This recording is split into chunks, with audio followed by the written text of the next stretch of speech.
Decida confiar em Deus. Certa vez, quando terminou de comer e beber em Siló, estando o sacerdote Eli sentado numa cadeira junto à entrada do santuário do Senhor, Ana se levantou e, com a alma amargurada, chorou muito e orou ao Senhor. 1 Samuel, capítulo 1, versículos 9 e 10. Muitas vezes as coisas não ocorrem como gostaríamos, por isso somos tomados por um forte sentimento de tristeza. Nessas horas, é comum compartilharmos a nossa dor com alguém com quem temos muita intimidade, ou até mesmo externalizar a nossa dor e desabafarmos com postagens nas redes sociais, deixando as janelas do nosso sofrimento abertas para todos. A atitude de Ana foi parar de chorar e se queixar com quem não resolvia. Mesmo que exista em sua vida alguém que você ama e em quem confia, que pode até estar dotada de motivação correta, mas não tem a capacidade para resolver o seu problema. Não adianta chorar para essa pessoa. Ana escolheu chorar com alguém que ela amava e também era amada, seu marido Eucana. Mas ele não tinha condições de mudar aquela realidade. E quando Ana muda de atitude, ela decide chorar no lugar certo, aos pés de Deus. Ela escolheu confidenciar o seu problema com aquele que pode mudar todas as coisas.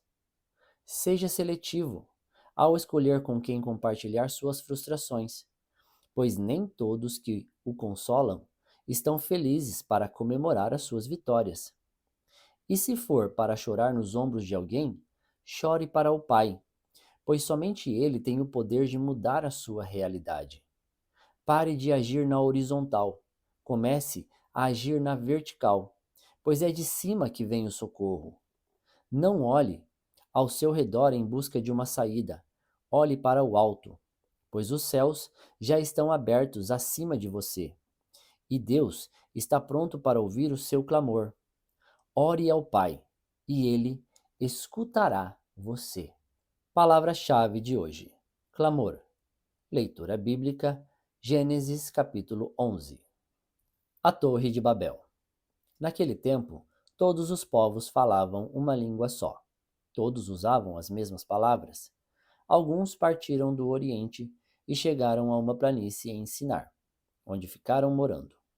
Um dia disseram uns aos outros: Vamos, pessoal, vamos fazer tijolos queimados. Assim, eles tinham tijolos para construir, em vez de pedras, e usavam piche, em vez de massa de pedreiro. Aí disseram: Agora vamos construir uma cidade que tenha uma torre que chegue até o céu.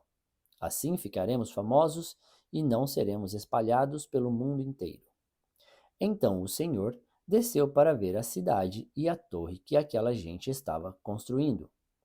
O Senhor disse assim: Essa gente é um povo só, e todos falam uma só língua. Isso que eles estão fazendo é apenas o começo.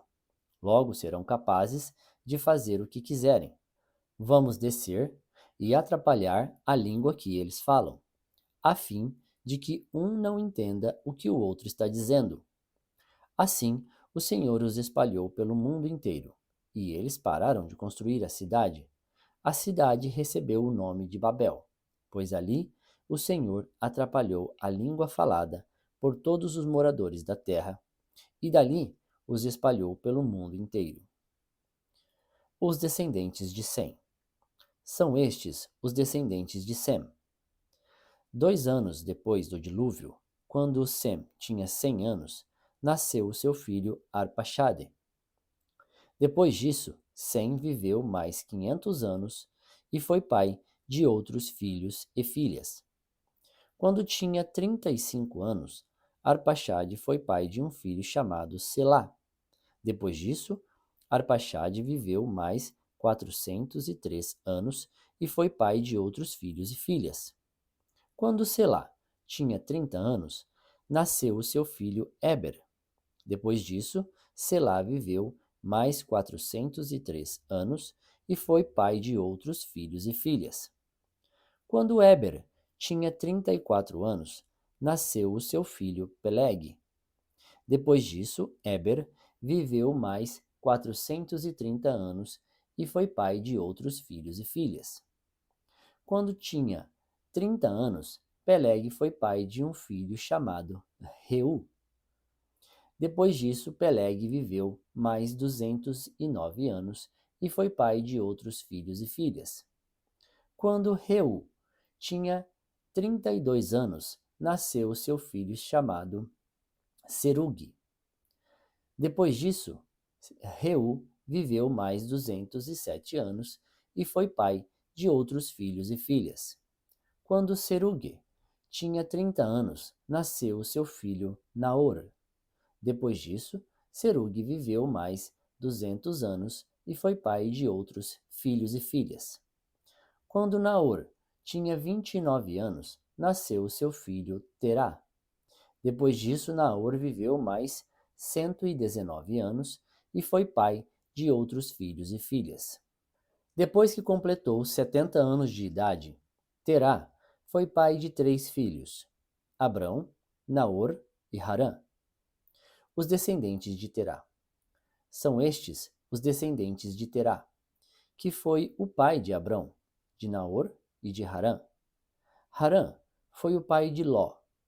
Terá ainda vivia quando seu filho Harã morreu na Babilônia, na cidade de Ur, onde havia nascido. Abrão casou com Sarai, e Naor casou com Milca. Milca e Iscá eram filhas de Harã. Sarai não tinha filhos, pois era estéril. Terá saiu da cidade de Ur, na Babilônia, para ir até a terra de Canaã, e levou junto o seu filho Abrão e seu neto Ló, que era filho de Harã, e a sua nora Sarai, que era mulher de Abrão. Eles chegaram até Harã e ficaram morando ali. E Terá morreu em Harã, com a idade de 205 anos. Muito obrigado, tenha um ótimo dia e que Deus o abençoe.